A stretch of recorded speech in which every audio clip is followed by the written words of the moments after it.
elle était tout pour moi. D'ailleurs, elle m'a choisi pour partir. C'est avec moi qu'elle est partie. Et j'ai mis longtemps à comprendre parce que, alors moi, je suis totalement agnostique. Hein, je ne crois en rien. Je crois en des choses, mais je ne crois pas en Dieu ni rien. Je suis pas baptisée, je suis rien du tout. Mais ce cadeau-là, j'ai mis longtemps à comprendre que c'était vraiment un cadeau qu'elle m'avait fait. Il existait un lien très très fort, très très fort. J'ai vraiment perdu un bout de mes poumons, quoi. J'ai perdu un poumon quand elle est partie. Ah oui, pour ceux qui nous écoutent. Elle est partie Encore. elle est morte Voilà, d'une leucémie. Ça va faire 20 ans dans 2 mois, non? dans 2 mois, ouais. Ouais. Et qui a été diagnostiqué en juillet 2001. Comment vous l'avez diagnostiqué? Comment vous en êtes aperçu, en fait, euh, au début? Comment ça s'est manifesté? Quels étaient les symptômes? En fait, la leucémie, donc c'est un cancer du sang. Il y a eu donc en juillet 2001, elle était à la maison avec ma mère. Moi, j'étais où j'habitais à Boulogne, à Boulogne-Billancourt à l'époque. Et puis elle dormait et puis elle s'est pas sentie bien. Elle avait soif. Elle arrivait pas à dormir. Elle se sentait pas bien. Et le lendemain, ma mère va chez le médecin avec elle et il lui prescrit une prise de sang. Et nous, on habite un petit village depuis très longtemps, le même village. Et puis elle va faire sa prise de sang et le monsieur du laboratoire appelle le médecin et il lui dit non, il lui envoie les résultats et le médecin lui dit rappelle le labo en disant vous vous êtes trompé là pour les résultats de Laurette Fugain, vous m'avez envoyé des résultats mais c'est les résultats d'une leucémie. Et le type du labo dit oui, je sais, je suis désolée mais c'est ça. Et donc il lui dit il l'envoie faire un myélogramme, c'est une ponction. Et en fait, donc elle va faire une ponction. Et quand on a eu les résultats, elle est allée immédiatement à l'hôpital Saint-Louis à Paris et elle a été immédiatement prise en charge pour une chimiothérapie. Et en fait, le problème de Laurette, c'était qu'elle était chimio-résistante, donc la chimio ne faisait rien. Donc très très vite, elle a dû faire une greffe.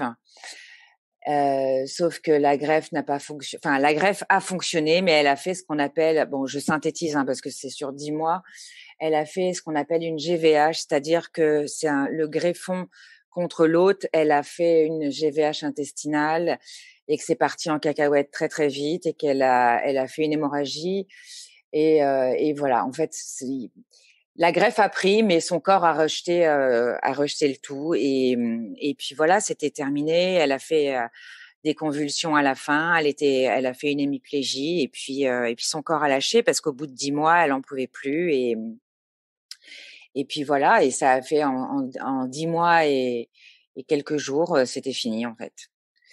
Donc ça a été fulgurant, il y a eu des moments où ça allait mieux, on y a cru jusqu'au bout et j'ai appris par la suite en parlant avec les infirmières que elle avait demandé si elle avait abordé le sujet d'être aidée à la fin à partir. Elle avait demandé si ça faisait mal, elle avait posé des questions en fait. Euh, et elle en avait vraiment marre en fait. Ça, elle nous en avait jamais parlé à nous. Et elle savait pourquoi elle nous en parlait pas. Hein. Elle savait très bien qu'on n'aurait jamais accepté. Et pourtant, avec le recul maintenant, j'aurais compris parce qu'elle était elle était au bout de son corps en fait. Elle avait tellement subi. En plus, elle a eu une maladie nosocomiale sur les poumons. Donc, on a été obligé de lui retirer un bout du lobe du poumon. Enfin, elle a été usée jusqu'au bout, quoi. Son petit corps, c'était fini. Il en pouvait plus. Donc voilà, si elle était restée, si elle avait survécu, elle l'aurait fait elle-même, l'association Laurette Fugain, elle l'aurait menée. Mais bon, ça s'est passé autrement, c'est comme ça, c'est comme ça la vie. De toute façon, quand on n'a pas de pouvoir sur les choses, de contrôle, ben, c'est pas la peine de se battre contre des moulins à vent. Donc, c'est comme ça. La vie, c'était comme ça que ça devait se passer. Donc, faut l'accepter. On t'a dit au cours d'un entretien, quand tu racontais cet épisode extrêmement douloureux, bien évidemment, Mmh. tu as dit cette phrase que je trouve absolument sublime. Elle m'a offert son dernier souffle. Et Ouais.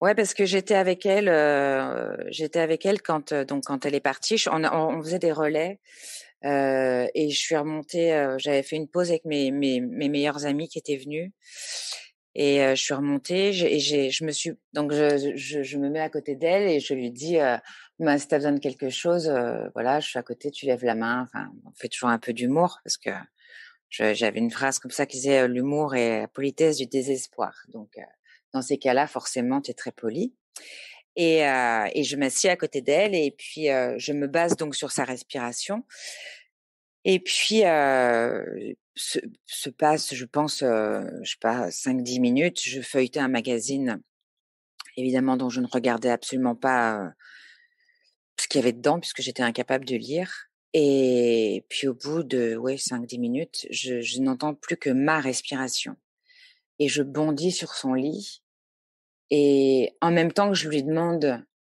je dis: «Non, non, non», je lui dis: «Non, non, tu me fais pas ça, tu me fais pas ça» et je lui dis de je et en même temps que je lui dis: «Reviens», je lui dis: «Non, tu m'abandonnes pas, tu reviens tout de suite» et je sais au fond de moi qu'elle est partie, qu'elle part. Je lui dis, à la limite, c'est presque, une fille, tu vois, une phrase toute faite que je lui dis: «Reviens», mais je sais qu'elle est partie et parce que c'était évident que ça allait se finir comme ça et et là, je vois cet énorme bouton rouge sur lequel on a blagué pendant des mois avec ma sœur en bouffant des bonbons, en se disant: «Viens, on appuie dessus pour déconner avec les infirmières» parce que, de toute façon, je passais ma vie à l'hôpital. J'étais sur le tournage de Navarro et puis, le soir, je venais dormir dans la chambre sur le fauteuil ou par terre sur un matelas qu'on avait amené et je vois ce putain de gros bouton rouge et je me dis: «J'appuie dessus» et les filles arrivent tout de suite et je leur montre, enfin bon, elles savaient très bien pourquoi j'avais appuyé dessus. Et puis voilà, puis tout se passe super vite et en même temps tout au ralenti. Puis je me dis: «Oh, ce moment si redouté est là, quoi». Et puis le deuxième moment redouté, ben, c'est ce coup de fil qu'il faut que je passe à mes parents. Et là, c'est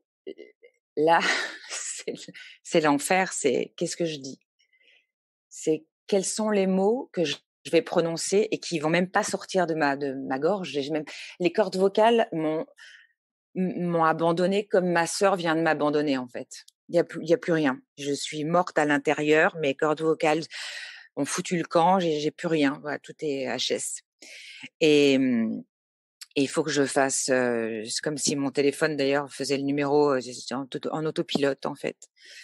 Et j'appelle ma mère, je dis juste: «Il faut que tu reviennes». J'appelle mon père, je dis: «Il faut que tu reviennes». Voilà, je dis juste ça, j'ai rien d'autre à dire et je vais me remettre dans la chambre. Je glisse mes mains sous la couverture pour, j'attrape juste la je pose mes mains sur la cuisse de ma sœur, en fait et je veux juste les mettre là pour pas qu'elle ait froid, en fait, alors que je suis glacée à l'intérieur. J'ai même c'est même moi qui ai plus froid qu'elle et et je pose juste mes mains pour pas qu'elle ait froid, mais à la limite même pour pas qu'elle parte, tu sais, au cas où elle veuille, et j'attends.